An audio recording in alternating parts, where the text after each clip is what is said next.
If your Amazon Echo Dot Kids 5th Gen is suddenly showing offline, and maybe it's either saying the internet isn't reachable or I'm having trouble connecting to the internet. If Alexa is not connecting to the Wi-Fi, let's go ahead and see how to fix this issue.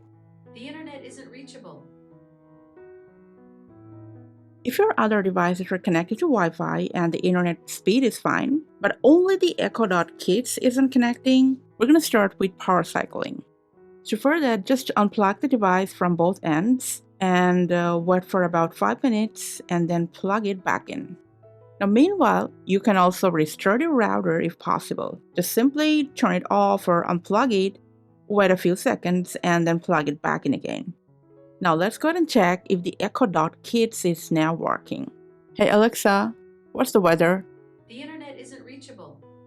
So if you open the Alexa app, if it's still showing the device as unresponsive or offline, now just press continue from here and then select setup device.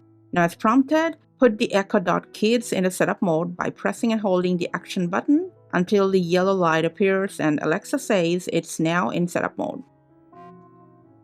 Now in setup mode. Press continue in the app. At this point, your device name should appear on the screen. Just tap on it. The app will search for nearby Wi-Fi networks. Now, when the list appears, either reconnect your previously used network, or you can just connect to a new strong network if available to you. Enter the Wi-Fi password, and then just tap connect. Your Echo is ready. And then just follow the on-screen prompts one after another to complete the rest of the setup process. Hopefully, your Wi-Fi problem will be solved. Thanks for your time.